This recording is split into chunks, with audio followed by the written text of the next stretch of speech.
അപ്പൊ ഉള്ളിൽ നമുക്ക് നിരവധി കല്ലുകൾ കാണാം. അവിടെ എത്തുമ്പോൾ ഈ വടക്ക് ഭാഗത്തുമ്പോൾ അവിടെ ഒരു ഓവ് കാണാം. നിങ്ങൾ പലരും കണ്ടിട്ടുണ്ടാവും.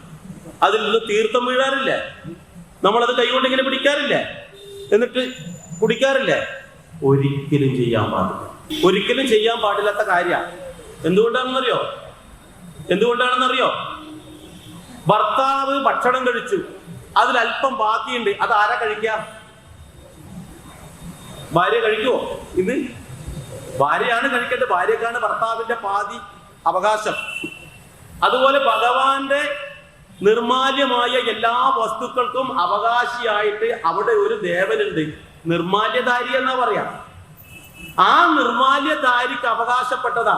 അവിടെ നിങ്ങൾക്ക് കാണാൻ കഴിയും ഒരു ശിവലിംഗ രൂപത്തിൽ ഒരു പ്രതിഷ്ഠ കണ്ടിട്ടുണ്ടോ? പ്രദക്ഷിണം വെക്കുമ്പോൾ നോക്കുക, അത് ആ ഭഗവാന്റെ നിർമാല്യധാരിയ. ആ നിർമാല്യധാരിക്ക് അവകാശപ്പെട്ടതാണ് ഈ ഭഗവാന്റെ ആ ശ്രീകോവിലിന്റെ ഉള്ളിൽ നിന്നും വരുന്ന തീർത്ഥം.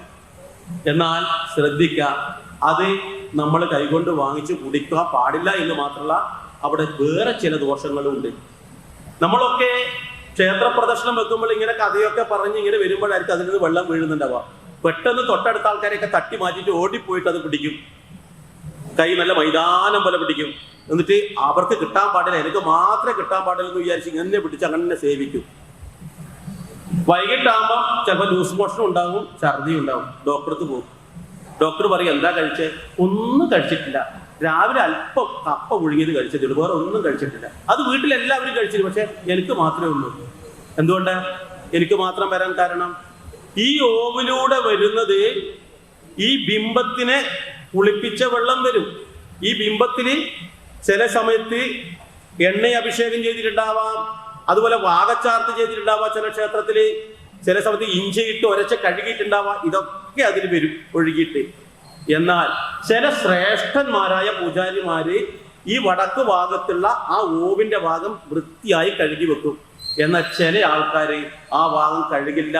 മടിയന്മാരായ ആൾക്കാര് അവിടെ വൃത്തിയാക്കാത്തത് കൊണ്ട് പുഴുവും പൂപ്പലും പായലൊക്കെ വന്ന് നിറഞ്ഞു കിടക്കുന്നുണ്ടാവും. അതിലൂടെ ഒഴുകി വരുമ്പോഴാണ് നമ്മൾ ഇങ്ങനെ കൈകൊണ്ട് പിടിക്കുന്നത്, അത് സേവിക്കുന്നത്. അത് വയറ്റിലെത്തിക്കഴിഞ്ഞാൽ എന്തൊക്കെ ദുരിതം ഉണ്ടാവുമെന്ന് അറിയാലോ. അപ്പോ അത് നിർമാല്യധാരിക്ക് അവകാശപ്പെട്ടതുമാണ്, മറിച്ച് നമ്മൾക്ക് അവകാശപ്പെട്ടതല്ല. അത് ഒരു കാരണവശാലും തൊടാൻ പാടില്ല.